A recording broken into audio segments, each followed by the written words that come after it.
Olá pessoal, tudo bom com vocês? No vídeo de hoje nós iremos iniciar a correção dos exercícios que nós passamos na aula passada para praticarmos a parte teórica, né, a respeito do conteúdo de termoquímica, tudo bem?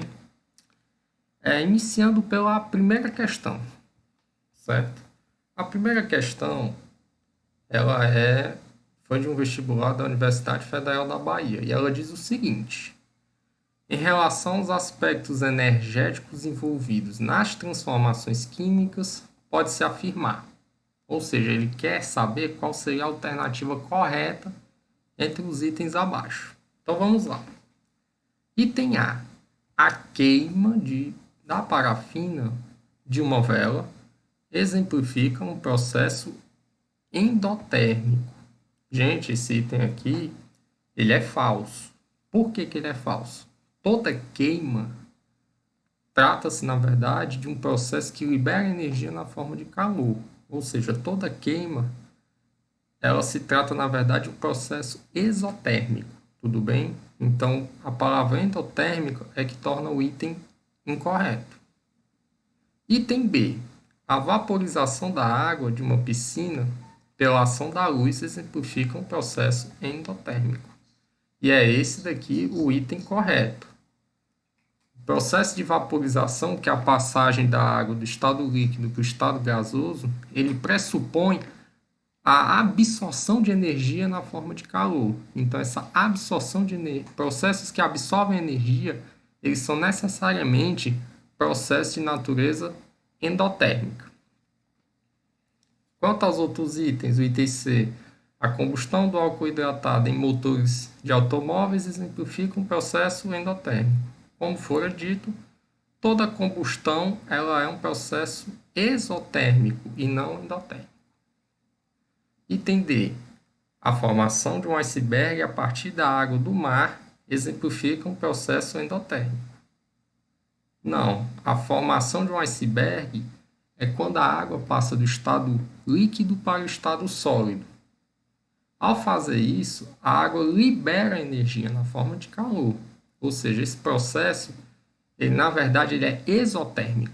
Por isso que esse item é incorreto.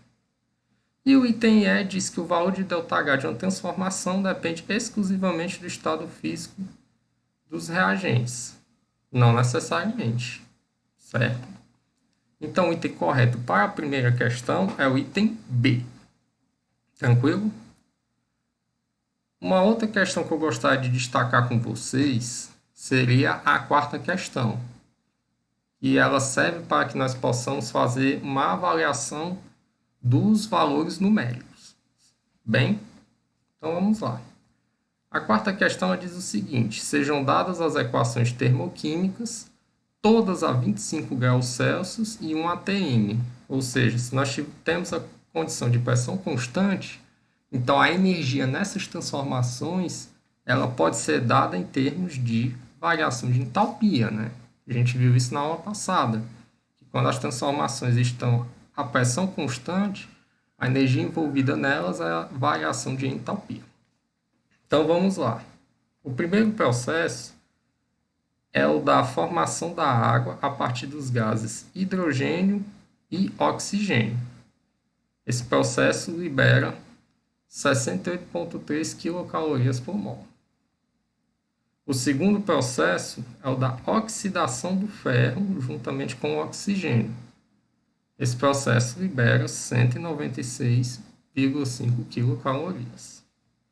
O terceiro processo é a oxidação do alumínio, que libera 399,1 quilocalorias.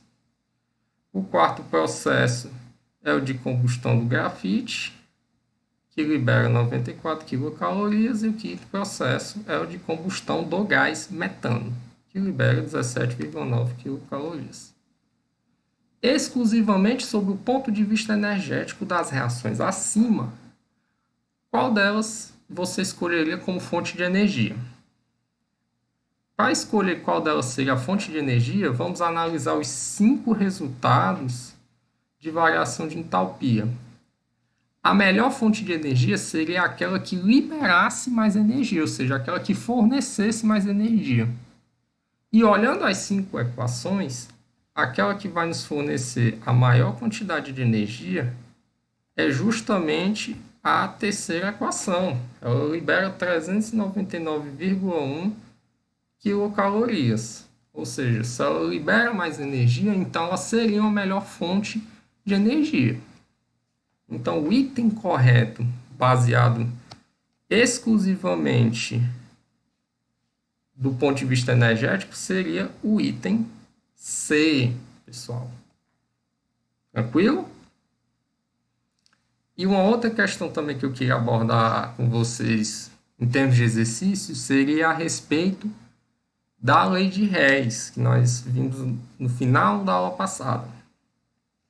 Considerando as afirmações a seguir segundo a lei de Hess.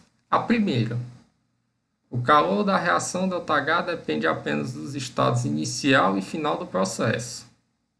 Essa afirmação aqui ela é verdadeira, certo? Ela é correta. As equações termoquímicas podem ser somadas como se fossem equações matemáticas. Podem. Nós fizemos um exemplo prático disso na aula passada com a combustão do etanol. Nós tratamos as equações, as etapas, como se fossem etapas ou equações matemáticas. Nós fizemos isso na aula passada. Podemos inverter uma equação termoquímica desde que se inverta o sinal dela. Correto. Isso também é correto. Você está dando aí um tratamento à equação química como se ela fosse uma equação matemática. Então, se nós invertemos o sentido dela, o sinal da variação de entalpia também deve ser invertido. O quarto item ele diz o seguinte: se o estado final do processo for alcançado por vários caminhos, o valor de ΔH dependerá dos estados intermediários através dos quais o sistema pode passar. Não, pessoal. Esse quarto item diz que o ΔH depende dos estados intermediários. Se nós olharmos o primeiro item, ele diz que depende dos estados inicial e final. Ou seja, se o primeiro item está correto, o quarto item ele contradiz o que diz o primeiro item. O primeiro item está correto. Por quê? Porque o ΔH ele é uma função de estado. Em funções de estado, o seu resultado, o seu valor, depende apenas dos estados inicial e final. Então, os itens corretos são os itens 1, 2 e item 3. Então, conclui-se que as afirmações 1 e 2 são verdadeiras? São, mas também são verdadeiras. Também a terceira afirmação é verdadeira. Então, esse item está descartado. As afirmações 2 e 3 são verdadeiras, juntamente com a afirmação 1. As afirmações 1, 2 e 3 são verdadeiras. E é esse o item correto. Todas as afirmações são verdadeiras. Não. A quarta afirmação ela é falsa. Todas as afirmações são falsas. Não. Apenas a quarta afirmação é falsa. Certo, pessoal? Então, com esse breve apanhado da resolução das listas, encerro esse vídeo e até a próxima.